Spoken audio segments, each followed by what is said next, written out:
So I welcome everybody this afternoon, and this is an opportunity to contemplate life, reflect on it. It's your life. So what I talk about, what I reflect on is the way things are. This is the best definition of the Pali word Dhamma, reality, or the truth of the way it is, which is to be reflected upon, to be observed rather than defined by somebody else.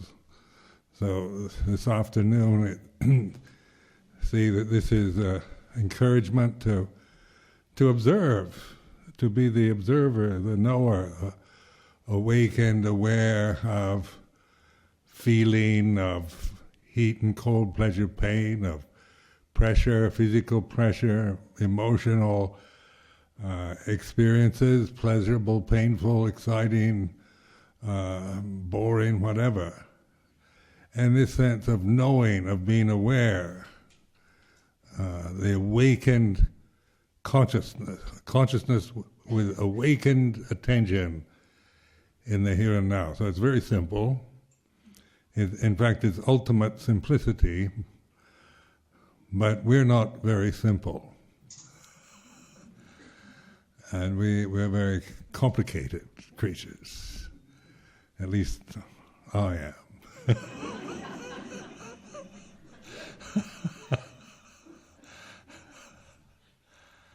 Now, just point the subject, appearance and reality. This is an interesting one because the word reality or the real is, we think we know what the real world is. We assume, we have this assumption that it is, what everybody agrees is the world, and what we are conditioned to experience in it.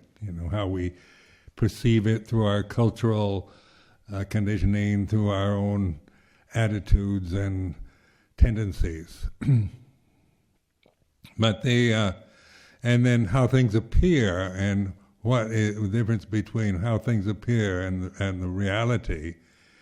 This is for reflection, to contemplate this, because these are just words, but they're pointing at a way of observing, maybe of looking at yourself or life around you in a different way than just the habitual tendencies that we tend to conceive ourselves or experience life through our habits and our emotions and our prejudices, fears, and attitudes, opinions. So I think many of us were attracted to Buddhism because it's this kind of invitation to investigate life, to come to terms with it, look at it, not just be kind of caught in the conditioning that we've experienced, or just feeling, getting negative or disillusioned or depressed by the experiences we have as we grow up and grow old. And this we see in a country like this, which is, an affluent country. We've had, compared to so much of the world's population, very privileged lives in terms of government security and material benefits, comforts, opportunities that, of course, when you hear about other places on this planet, other countries, what people have to put up with is pretty difficult, with poverty, with wars, with all kinds of difficulties. So here in Britain, we've had during this time, say my lifetime, I can't complain about the externals. I can complain if I want to, but in terms of life as I've experienced it, the external part, the material part, the family, the society, the opportunities, and that for doing what I want, for education, for travel, for, having luxuries and wealth and things like this have been, fairly open and obvious. But the complicated part of our humanity is our personality. And it's this sense of ourself that becomes very apparent if you're not just living on a level of survival. If your basic needs in life are not being met, you need food, shelter, clothes, and something to wear, medicine for your ailments, then our life has much more immediate. It's a necessity to just survive. Get some food, get something, a shelter for the night, and that. But in our life, in an affluent society, we have a lot of time. We can take a lot for granted.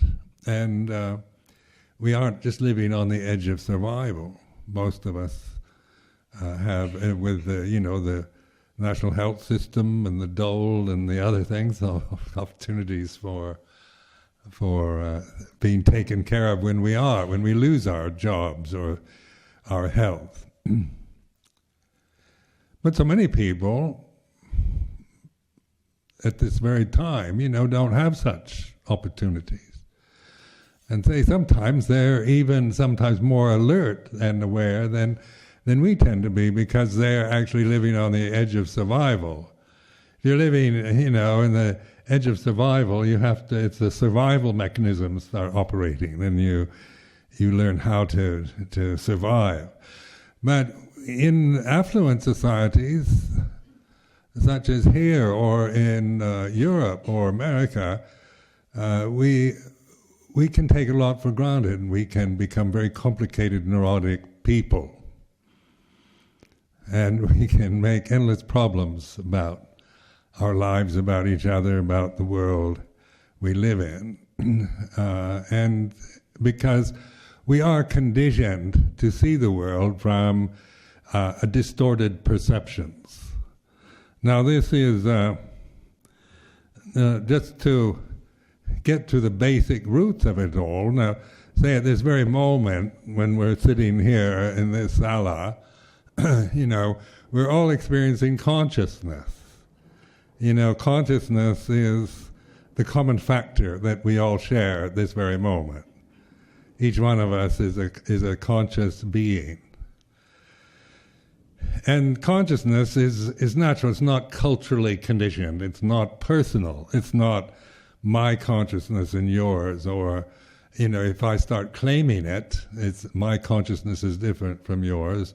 What I really mean is my personality or my feelings or my views or opinions are different from yours. But actually just pointing to this, what we're experiencing beyond the conditioning process that is natural. When we're born, when a baby's born, it has a human body and it's conscious. These are what we call natural conditions. They aren't created out of ignorance or out of cultural prejudices or biases or anything. They're just natural conditions to this realm, planet Earth and the solar system we live in.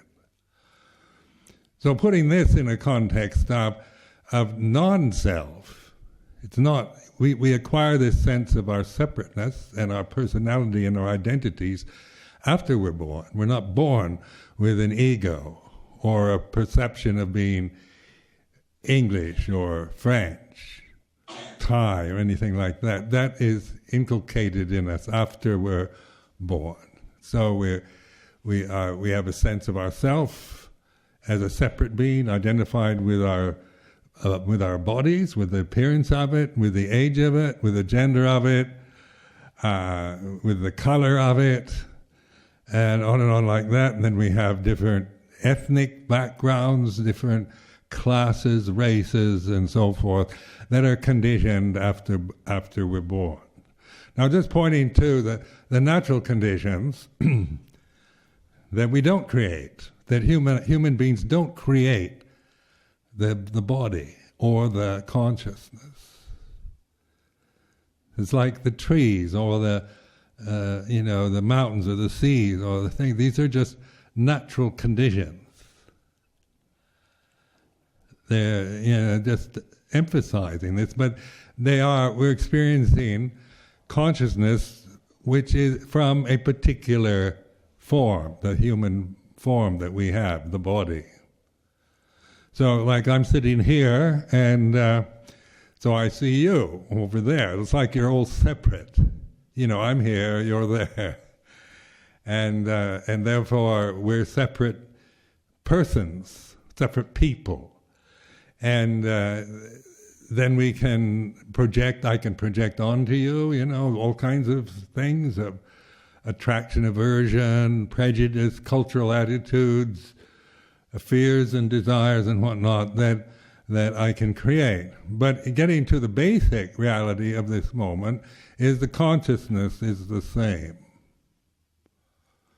So consciousness then is unitive, it's not a divisive.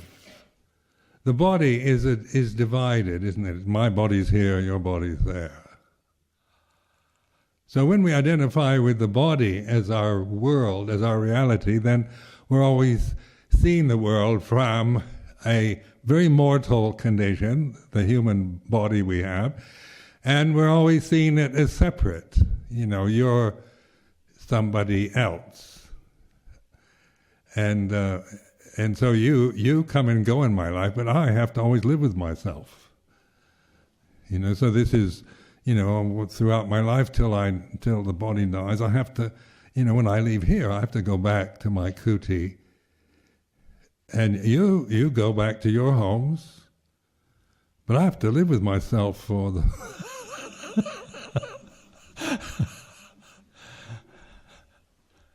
which is sometimes rather difficult. So, especially when the self, it does get very complicated. Now this, also contemplate the realm, this realm that our bodies are experiencing. This is a sensitive realm. It's about feeling.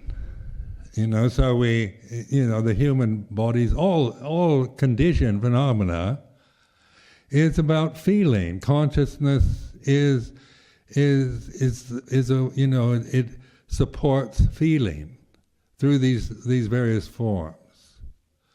So the forms, we can feel hot or cold, hungry, full. We can feel happy or sad, pleasure, pain, healthy or sickly, indifferent.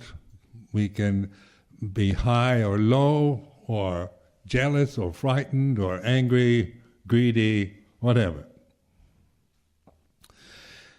And then the human bodies we have are total, we're incarcerated in a lifetime within a sensitive form. So it's just the way it is. I'm not complaining, just pointing to the fact that this is the way life is. This is the reality of this situation. And if then we tend to think life should be peaceful and healthy and happy and good, but that's not the way this realm operates. Sometimes, it goes from one extreme to the other. Much of our life is neither particularly happy or sad. It's just ordinary. So when the Buddha was pointing to Dhamma, or reality itself, now I like, as the years pass by, this word Dhamma is a Pali word, and it's a word that doesn't quite have the same, you can't really find a really good English equivalent for Dhamma. So we take the word itself and use it in the English context. Or, as I get more insight and understand more, then I begin to see Dhamma is reality itself. It's the real. Dhamma is reality, here and now. And then we awaken to reality. It's mindfulness. So this is what the whole emphasis of Buddhist meditation is, on mindfulness. Awakening to reality, not to reality as it's defined by culture or personal attitudes or by religion even. It's not, Buddha never tried to define reality or tell you what you should believe is real. The whole aim of the Buddha's teaching is pointing to reality. So it's a kind of emphasis on wake up and see, kind of encouragement. Man, just wake up and look, observe the real. You don't have to, if I define it, then you'll probably look for something else. See, Ajahn Sumedho told me reality is this, and I spent a lifetime looking for what he described.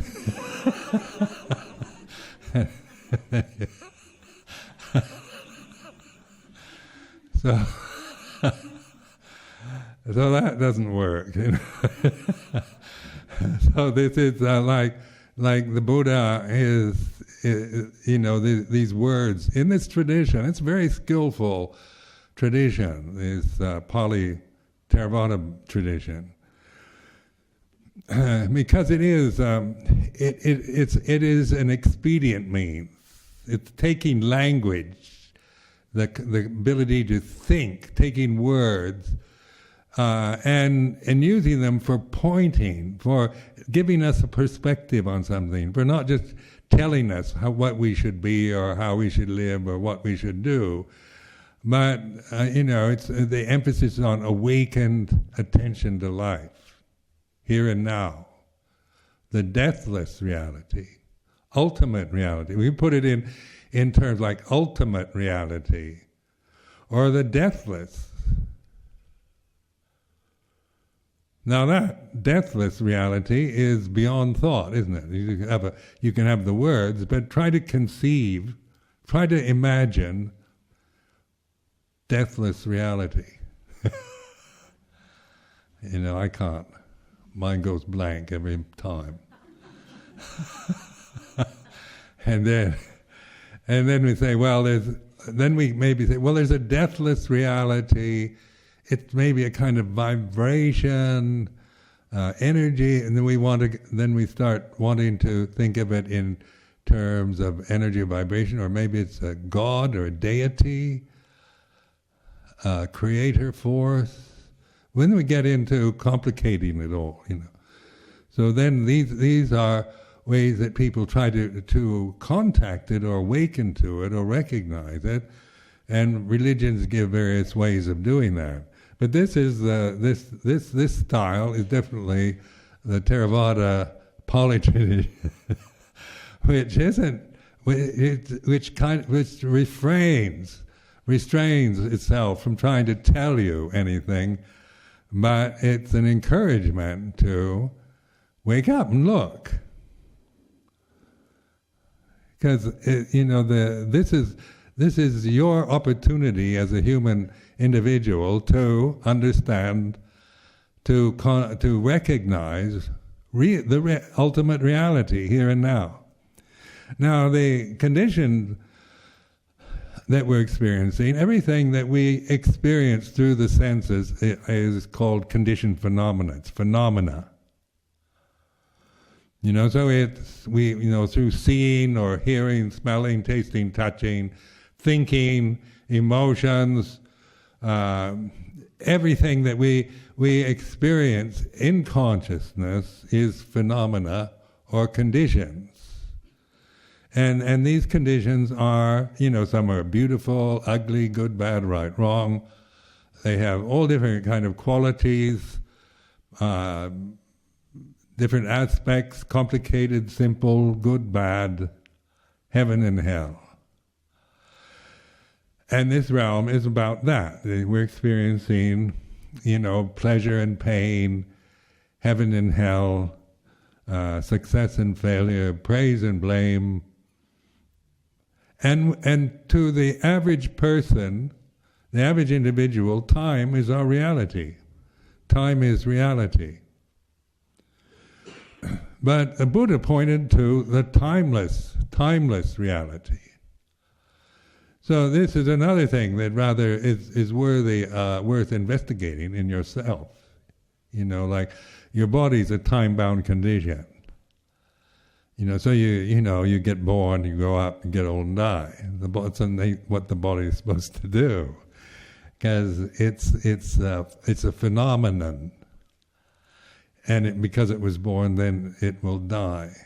And so this is the pattern of conditioned phenomena.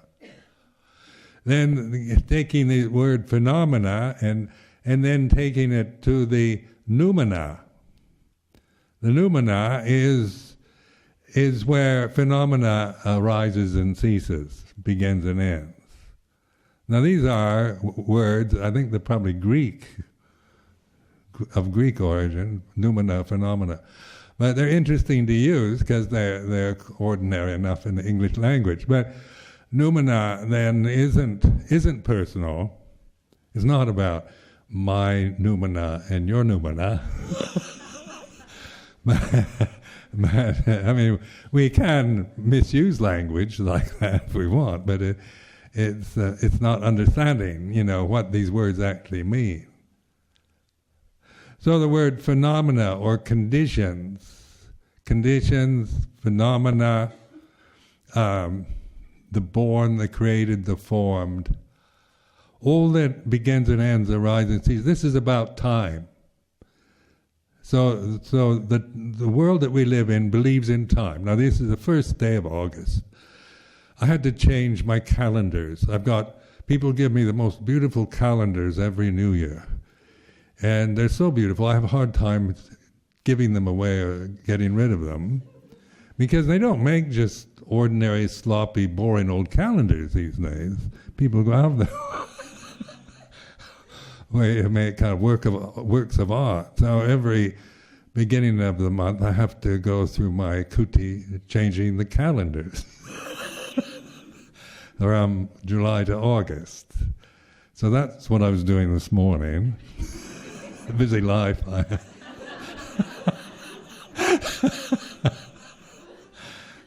And then we also have British summertime, another complicated thing.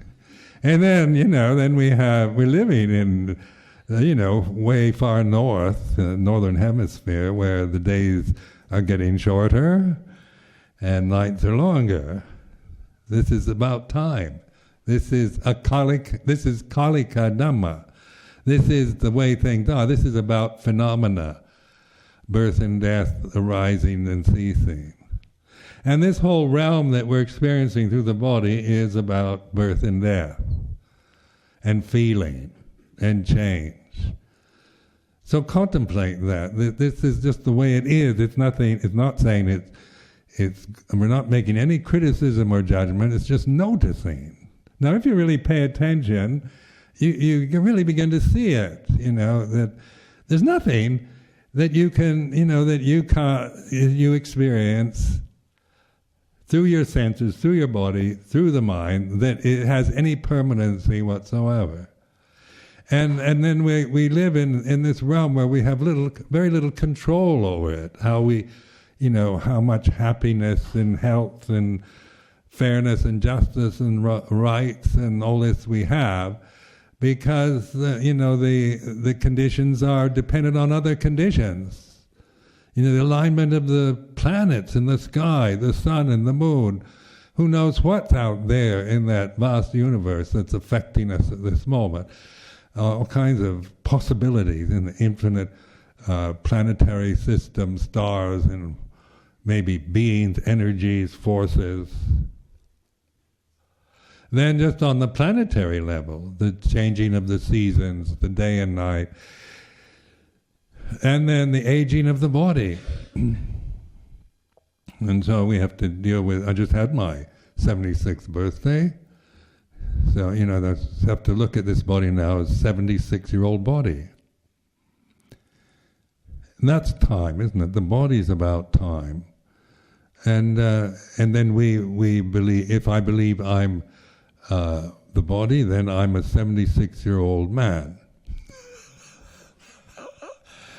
Fair enough, that's the way the conventional world thinks and believes. I'm not criticizing, but just pointing out. Is that what we really are? An aging physical body?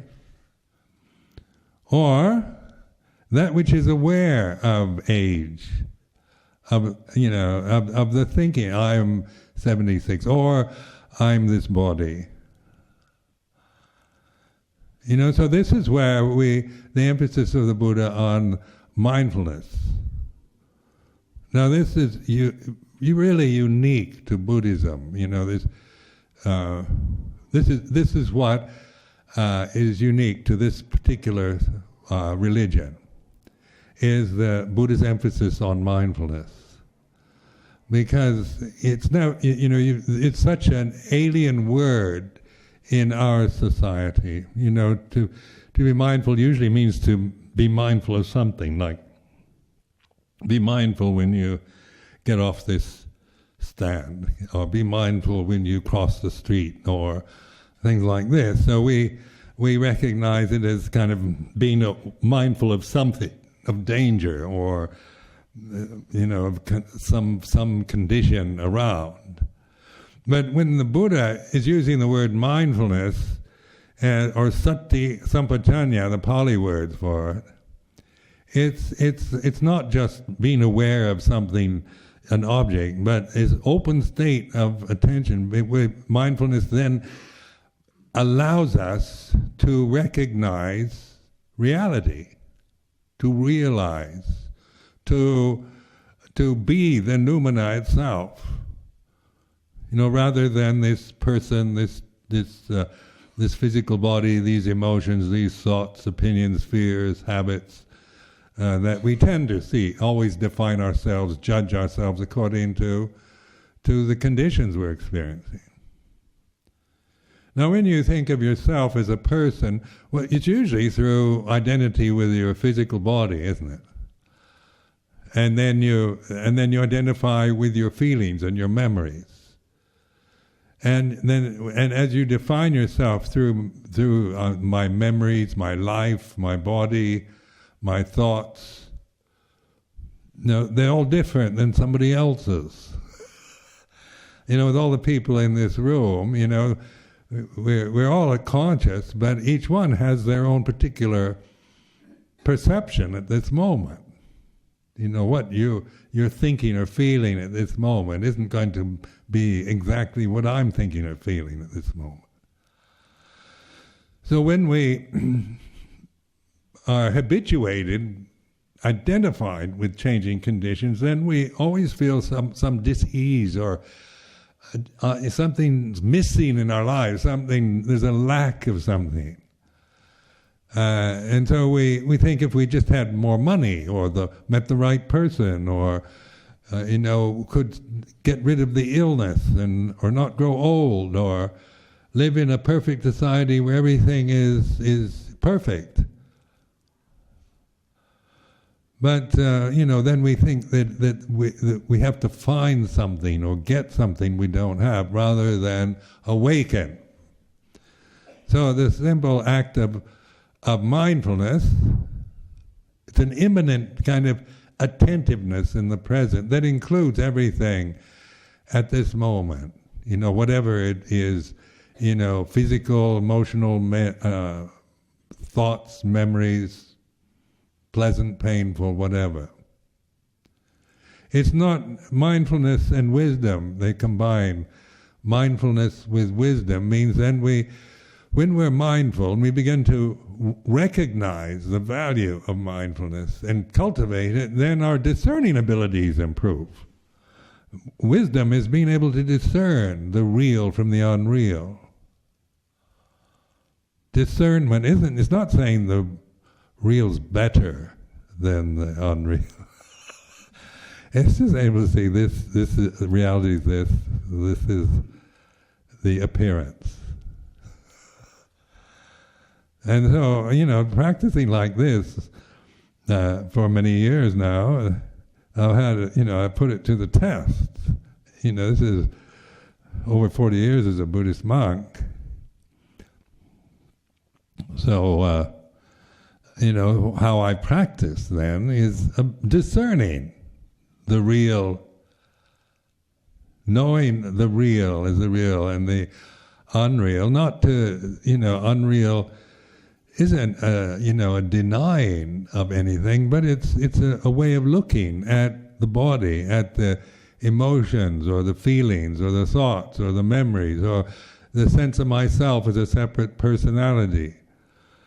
My own conditioning, from my own cultural background, perceptions of what's right and wrong, good and bad, and the kind of package that I got from my parents and the place I was born and grew up is like this.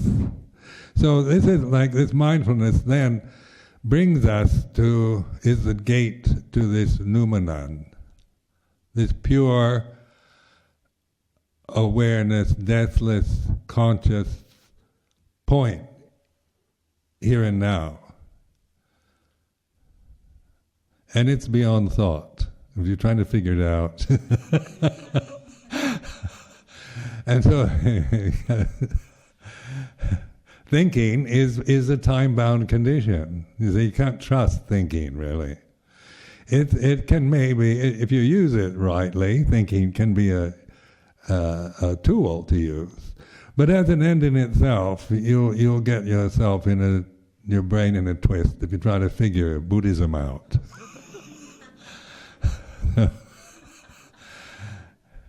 Like Ajahn Chah, when somebody asked me about anatta, he says, if you think about it, you'll go crazy.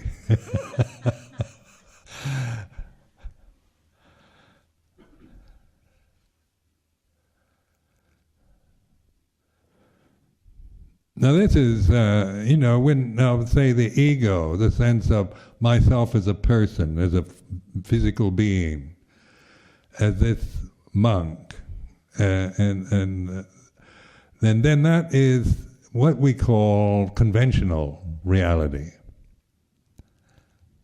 Like Ajahn Chah would always use these words, conventional reality and ultimate reality. So like samut satcha in Thai, samut,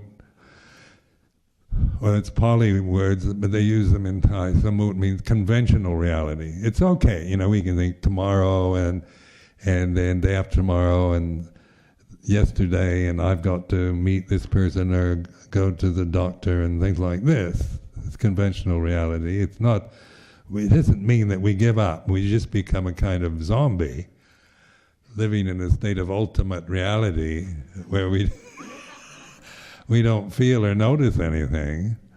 But our relationship to conventional reality has changed from grasping it and identifying with it, being caught and victimized by the habits and conditioning that we've had, to understanding it, seeing it for what it is, discerning it. It's like this.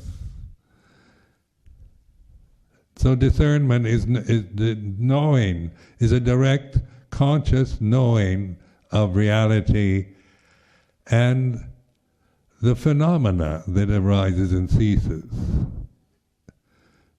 And of course, the physical body has its lifespan to live, but throughout the day and night we have to deal with emotional experiences, thinking and memories, pleasure and pain. We hear, this is the information age, so we're always aware, so much aware of all the things that are going wrong in the world.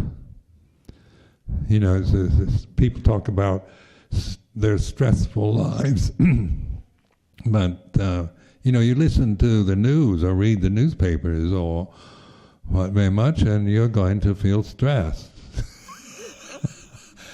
because they don't. There's nothing about ultimate reality in it, or even the good side. It's about of conventional. It's about the war. David Cameron screwed up in Pakistan and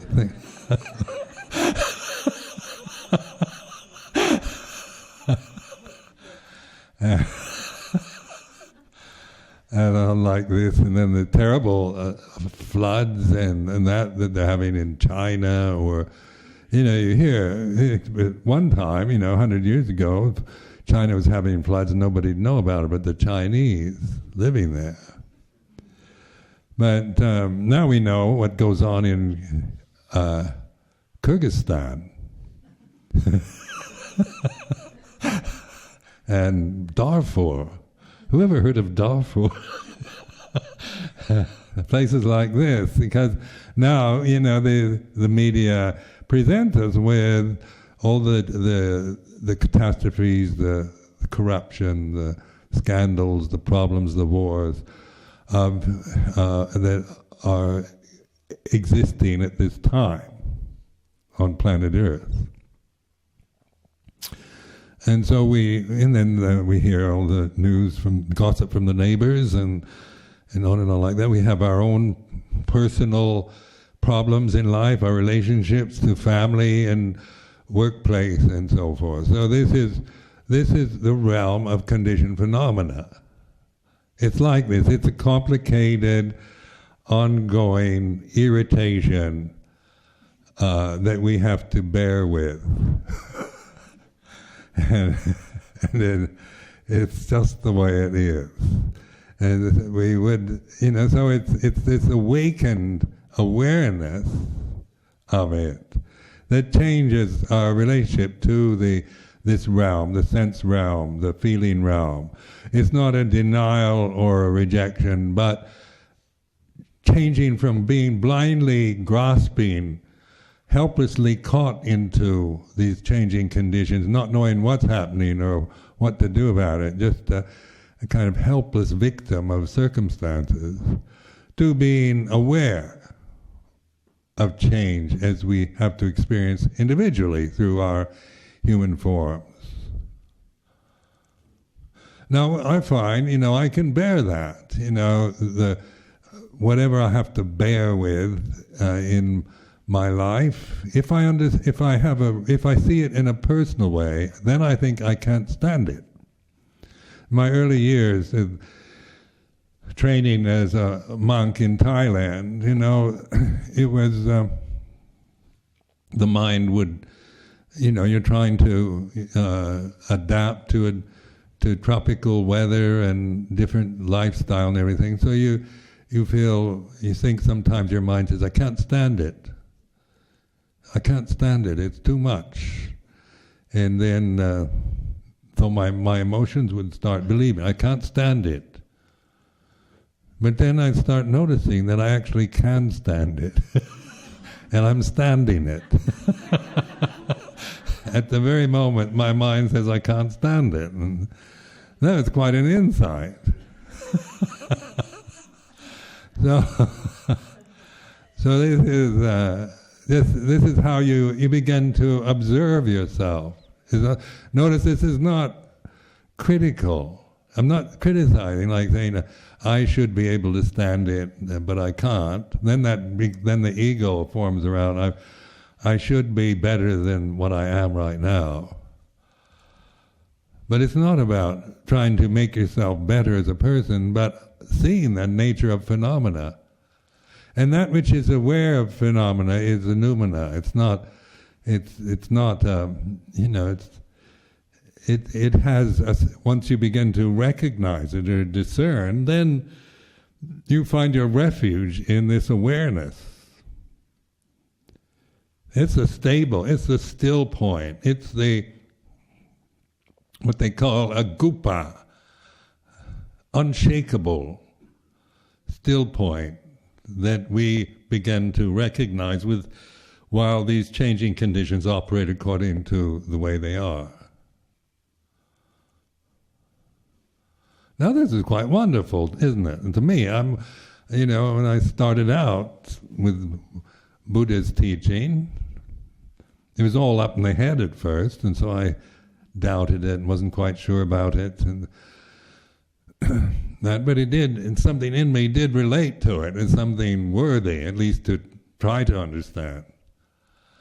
And so, over the years, having opportunities to practice, this has been opportunity to really break through a lot of the fears and the habit patterns that I accumulate.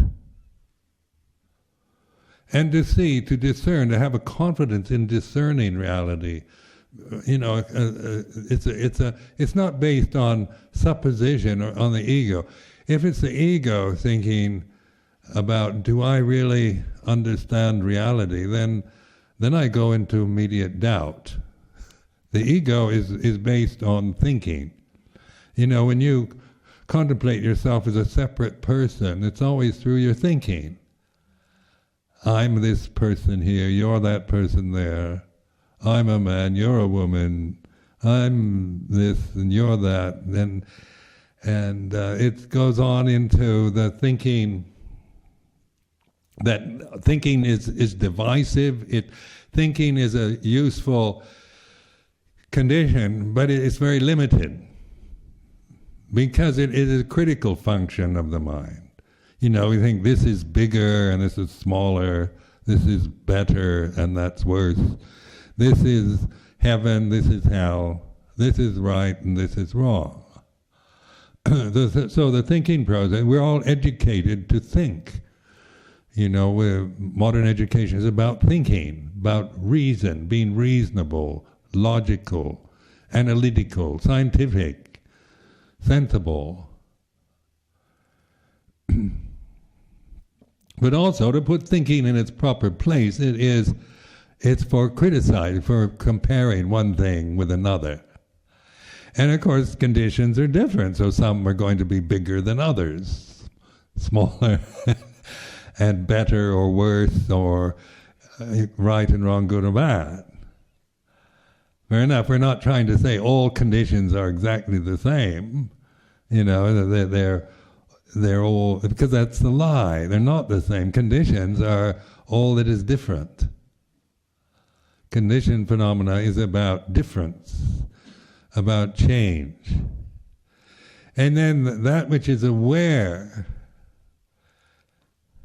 So this is this word aware or mindful, sati sampatanya. This is the occasion that we have to abide in a natural non-state. Now that doesn't make much sense in the logical natural non-state. Think about that one.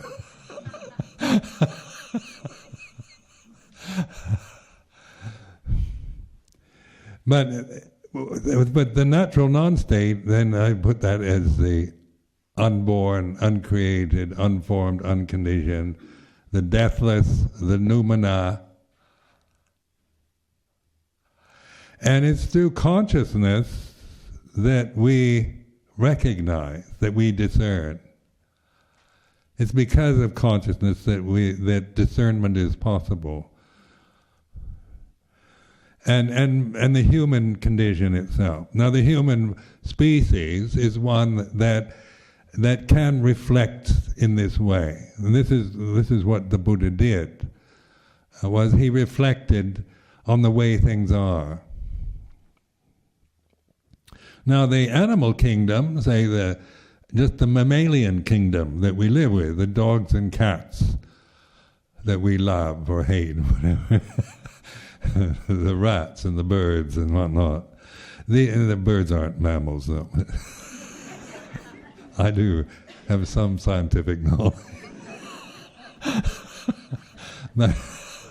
But they're all conscious. The same consciousness is the same. Whether it's a bird or a rat or your pet cat or whatever, it's the consciousness. Now I'm not telling you, this is for reflection. Consciousness, we're all experiencing the same consciousness, but the forms are different, like the species are different. Why do cats always look like cats? Why do dogs, and why do, and birds, you have woodpeckers and have robins and swallows. Why can't they just be all, why can't they change forms? A swallow become an eagle?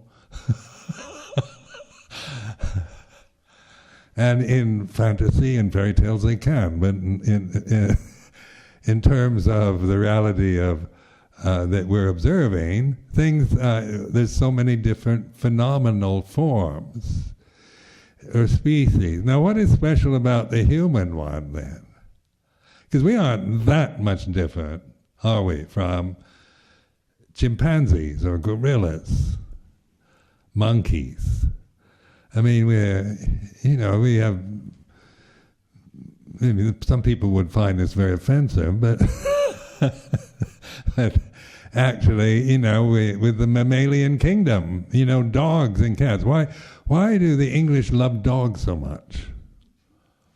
What is it that they love their dogs?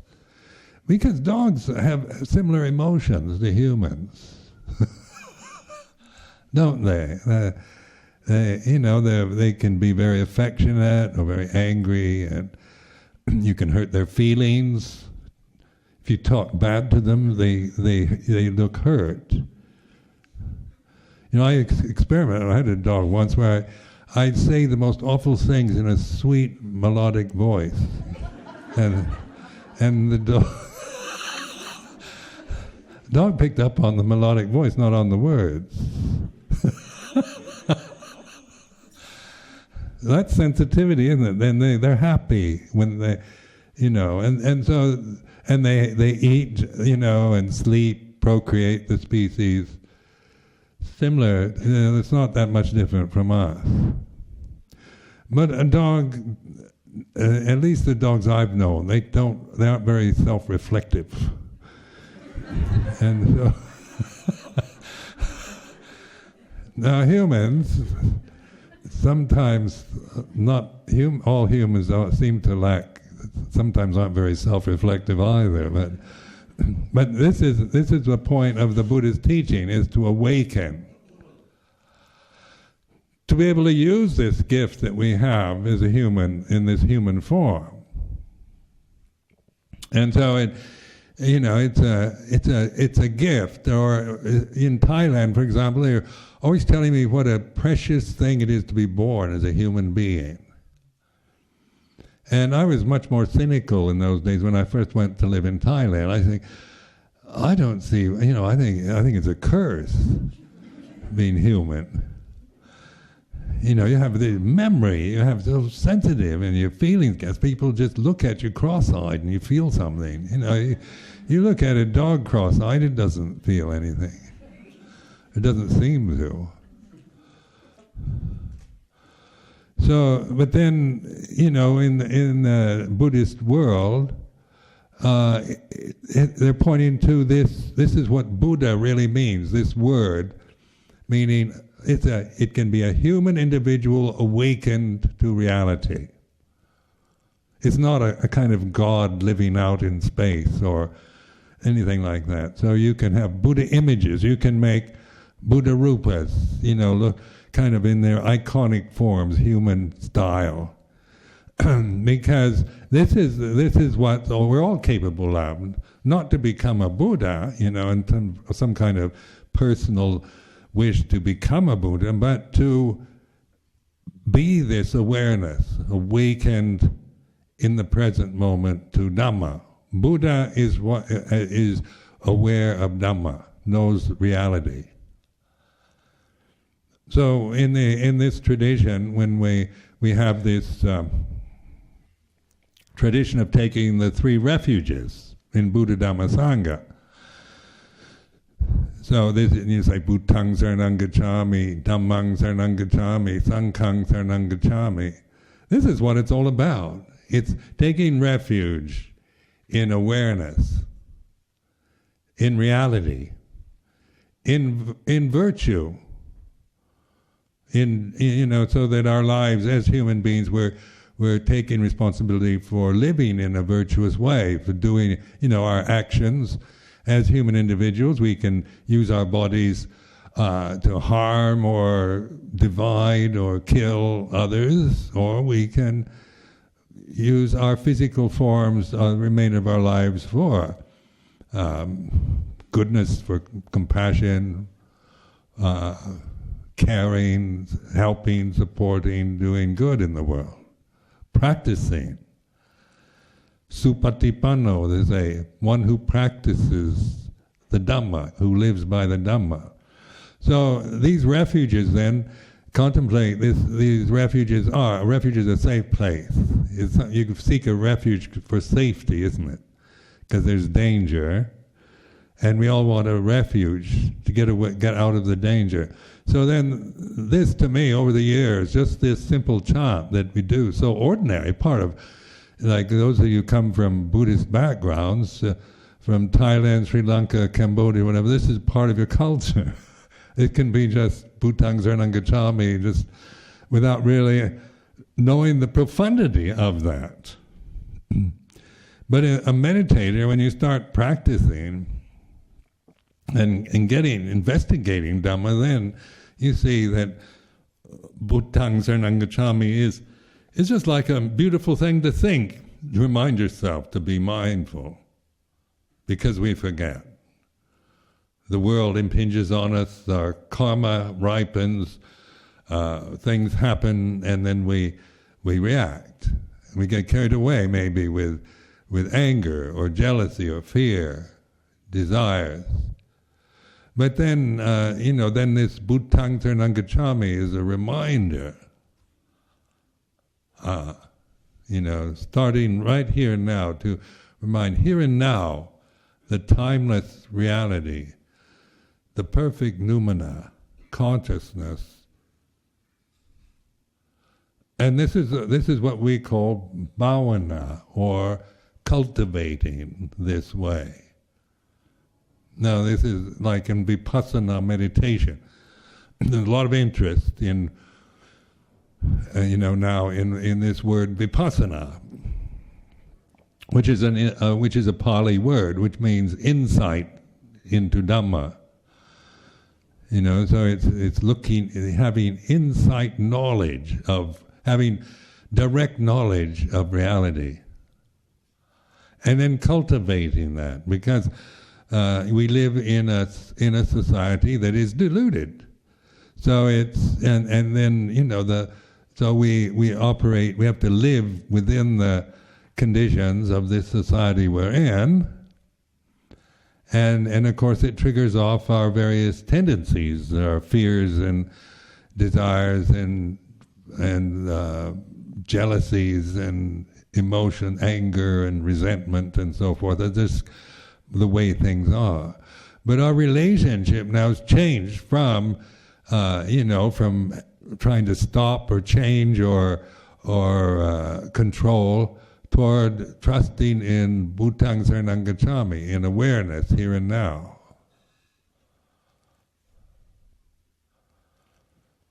So your real trust then is that you find this refuge, you recognize it, and then you cultivate it. So say like in monastic forms like this, it's about cultivating this kind of awareness. This is what the whole purpose of monasticism is to use this kind of traditional form for awareness, for cultivating the path. So it has its it is a form that has its boundaries. We have discipline. We have it's not about each one of us kind of picking and choosing. We learn. It's a tradition, so we learn to just live within the structures that of this particular form, and then the point is to observe how we react to it. And so that, because any kind of restraint, you can't do what you want, or go where you want to go, or say what you want to say, or and then you're celibate, and you're in some kind of traditional form that is very different from your own cultural expectations of life, and it brings up all kinds of frustrations and criticisms, and we get attached, we get repelled, we get critical, but all this is grist for the mill. It's the path. We observe. Our refuge is in this knowing. It's like this.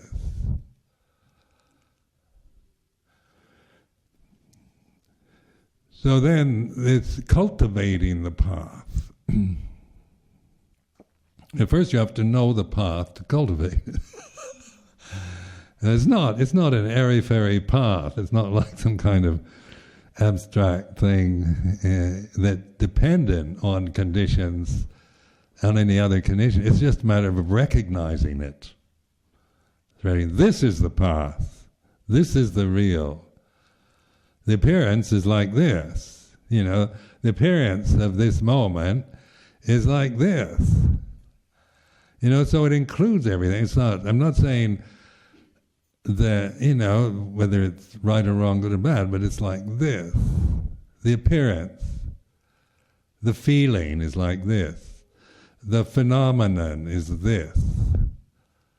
As one is directly experiencing through your, through the sensitivity of your form, and through, but you're seeing it from consciousness, undistorted consciousness, rather than experiencing life, interpreting your life always from the distortions of conditioned phenomena. So like the suffering that people talk about, that is the first noble truth the Buddha pointed to, is the suffering we create through our unawakened habituation to and grasping of conditions, of phenomena.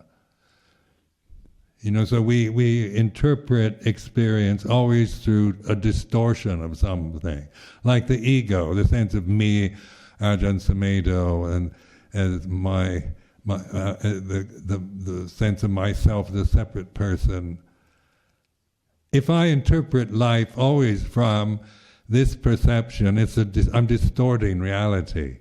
I experience always, I feel like this, and I want this, and I don't like that, and the ego has its own, its own complicated neurotic scenarios to present. But the awareness is the awareness of the ego. So the ego then is recognized. It's not rejected or criticized. It's seen. So I found in my own practice over these years, the ego will go on to say, I can't stand this. But I know what that is. That thing in me that says, I've had enough, I can't stand it. I know that. There's a knowing. And, you have different, at my age, you don't have the energy, the resilience, so, like when I went to North America, last May, I left, for Canada and the United States, 2 months. And before that, I was in Portugal for 2 weeks, climbing up old castle walls, ramparts, going here and there. Then I came right back here and gave a 10-day retreat here at Amaravati, and 1 day off, then I flew off to North America. I was exhausted. Because I used to be able to do things like that when I was younger, but fatigue, physical fatigue, and so forth. This is just the way the body is. This is part of age. Now, seeing it in terms of the ego or from discerning it is different, isn't it? From the ego, then it's I'm so tired, exhausted, or it's like this. So you're certainly aware of feelings of being tired, exhausted, but you're not lost in it. It's just this time, the conditions, having been through all these different things, and then, being so active, then the body feels like this. Where if it's, I feel like I'm so exhausted, I can't do things like I used to. Then I'm living in a community where everybody's considerably younger than I am. So they see me more like, some of the monks treat me like I'm getting senile. I keep waiting for the signs. Like I'm more meticulous now than I ever was. Build something on my robe, and I hope nobody notices. You think, oh, he's going gaga. And then you have, the memory's not quite so good, and then you think, oh, I've got Alzheimer's.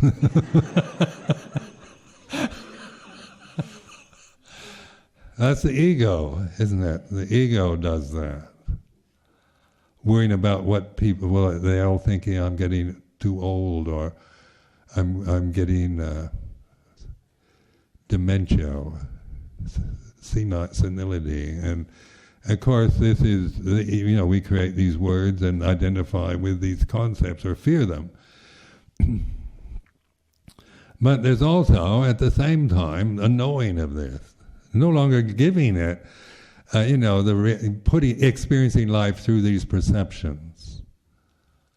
If I give them, if I cling to these perceptions, then I suffer from changing conditions, from aging, and worrying what other people think of me.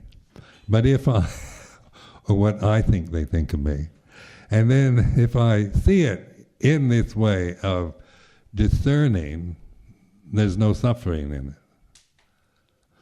So anyway, the tea has arrived. Yom Lada is forever, always trustworthy. She's been doing this for years. I never say, you've got to do the tea. She naturally takes it on. So anyway, I want to invite you all for a cup of tea, and then maybe 20 minutes, if you're so inclined, we could have discussion.